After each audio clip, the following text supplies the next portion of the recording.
So I was giving it a quick test, and it looks like in 1.23, you can still use the invisible melee weapon exploit, which allows you to fly.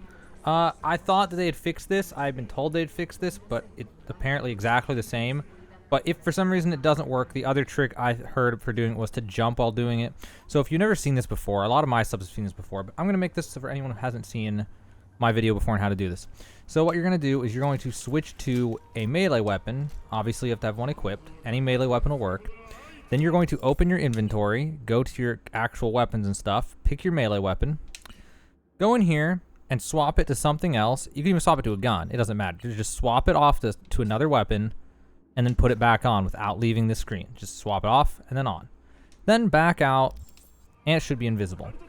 And now that it's invisible, you can look up in the air and you can swing really fast and it'll make you fly. And that is basically the trick. Now, some people apparently have had issues, I think. So another way you can do it is to jump in the air. So like, if there is an issue, you might fix it by jumping in the air, then pausing with a melee weapon in your hand, and then doing the exact same thing. Just swap, back out. It's invisible. I don't know. I haven't had any issues with it. It's still just an exploit. It still exists.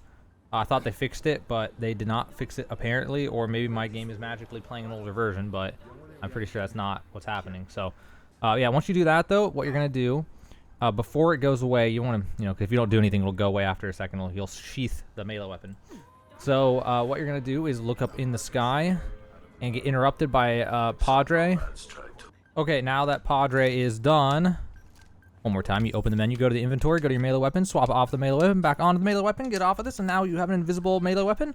Look up into the sky, and it's much easier with the mouse. Let me tell you, it's much easier with the mouse. You're going to click as fast as you can, and you don't want to lose your momentum. If you go too slow at any point, you'll start falling, and once you start falling, you can't catch your momentum, and you will fall. But you do that, and you are up in the air as high as you want to go, as long as you can keep up with the mouse the mouse clicking or the trigger pulling. Now, there's actually a trick for consoles to make this a little bit easier.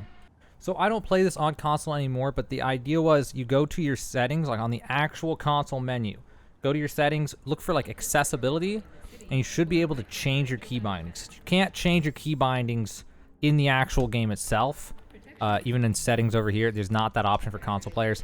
So what you can do is you can go to the accessibility option on your console and change your fire button, like how you fire your weapon, and change it to something that's easier to jam, like A or X or whatever, some button on the front of the controller that you can just get with your thumb. And that will make it a little bit easier if you are playing on console trying to do this. So that's pretty much it for the flying exploit. This is a recap of how to do it. It still exists in 1.23. Also, be sure to check out the top of the description. I'm going to put a link to a playlist, which should hopefully be popping on top of the video right now in the bottom left. That goes to my exploits playlist. A lot of them are outdated, but they may still work, so you can check that out and go watch through those and see if there's any exploits in there that you might want to try and see if they still work in 1.23. As of right now, I'm going through these exploits trying to see if they still work and posting about them on this YouTube, so be sure to subscribe for more exploit testing, patch notes, and whatever else with Cyberpunk 2077.